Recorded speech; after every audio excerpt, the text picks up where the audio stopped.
बिस्मिल्लाहिर्रहमानिर्रहीम अस्सलाम वालेकुम। आई होप आप सब ठीक होंगे, खुश होंगे, खूब इंजॉय कर रहे होंगे। तो आज मैं एग पुडिंग की रेसिपी के साथ आई हूँ। बहुत ही मज़ेदार परफेक्ट सी ये रेसिपी है, तो आपने साथ ही रहना है रेसिपी में। चले रेसिपी की तरफ चलते हैं। सबसे पहले मैंने पैन में 1/3 कप शुगर का ले लिया है और इसमें आप इसे कैरमलाइज़ करने के लिए आपने इसमें थोड़ा थोड़ा पानी ऐड करना है। मतलब कि 1 टेबलस्पून आपने पानी ऐड करना है और बहुत ही आपने आंच इसकी बहुत ही कम रखनी है। हाई फ्लेम में आपने इसे कुक नहीं करना, वरना ये जल जाएगा। तो लो फ्लेम में आपने इसे बनाना है। जब इसका कलर चेंज हो जाए, कैरमलाइज हो जाए, तो आप इसे उतार दीजिएगा और फ़ौरन ही आपने उतारना है और इसे फ्रीज़ करने के लिए रख दीजिएगा।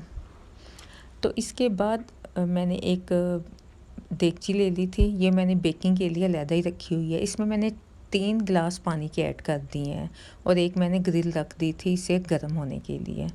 और रेसिपी में सबसे पहले 1 कप दूध जाएगा और 1/3 कप इसमें शुगर है। शुगर आप कम या ज़्यादा भी ऐड कर सकते हैं, आपकी अपनी चॉइस है। तो मैंने 3 टेबलस्पून शुगर के लिए हैं और दूध मैंने नीम गर्म लिया है।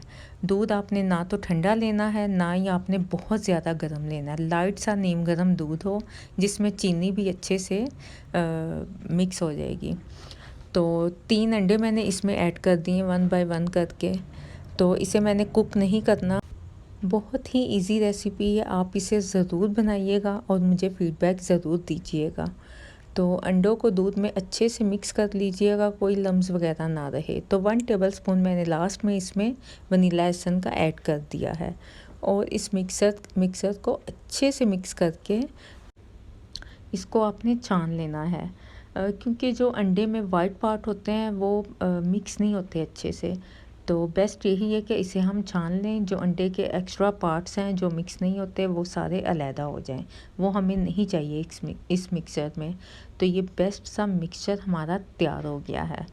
तो ये देखिए ज़रा, ये एक्स्ट्रा जोन से हैं वो सब वेस्ट कर दिए मैंने। तो ये बिल्कुल परफेक्ट सा बन गया था। तो इसमें मैंने मिक्सचर ऐड कर दिया है।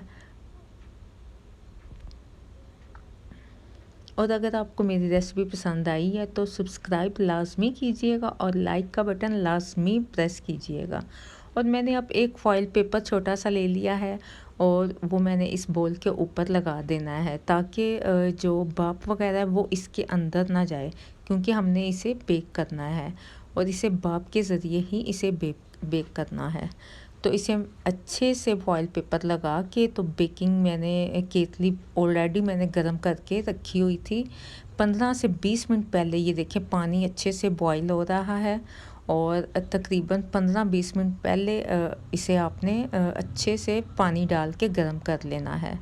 तो इसमें रखने के बाद फिर आपने तकरीबन 30 मिनट बाद इसे आप एक दफ़ा चेक कर लीजिएगा। अगर तो ये परफेक्ट सा बन गया तो ठीक है, वरना 10 से 15 मिनट आप इसे और दीजिएगा तो ये परफेक्ट सी पुडिंग रेडी हो जाएगी। तो तकरीबन 40 मिनट में ये पुडिंग बिल्कुल रेडी हो गई थी और माशाल्लाह से बहुत ही परफेक्ट टेस्ट, फ्लेवर, हर चीज़ परफेक्ट बनी थी।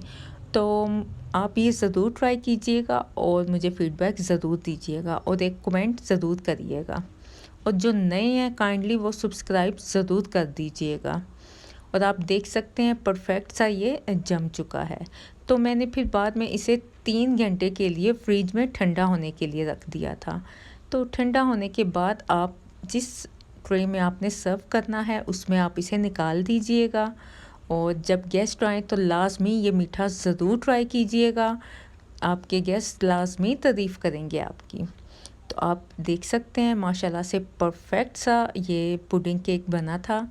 तो आप इसकी फ़ाइनल लुक भी देख लें और माशाल्लाह से बहुत ही मज़े का ये बना था। फ्लेवर इसका बहुत ही ज़बरदस्त। तो मज़ीद अच्छी रेसिपीज़ के लिए आप मेरे चैनल को सब्सक्राइब ज़रूर करिएगा और मेरी वीडियो को लाइक लाजमी करिएगा। तो मुझे अपनी दुआओं में याद रखिएगा। नेक्स्ट रेसिपी तक के लिए मुझे दें इजाज़त। इसकी आप फ़ाइनल लुक लाजमी देखें, आप इसकी कटिंग भी देख लें। माशाल्लाह से बहुत सॉफ्ट और परफेक्ट सा बना था। तो मुझे इजाज़त दें। अल्लाह हाफिज़।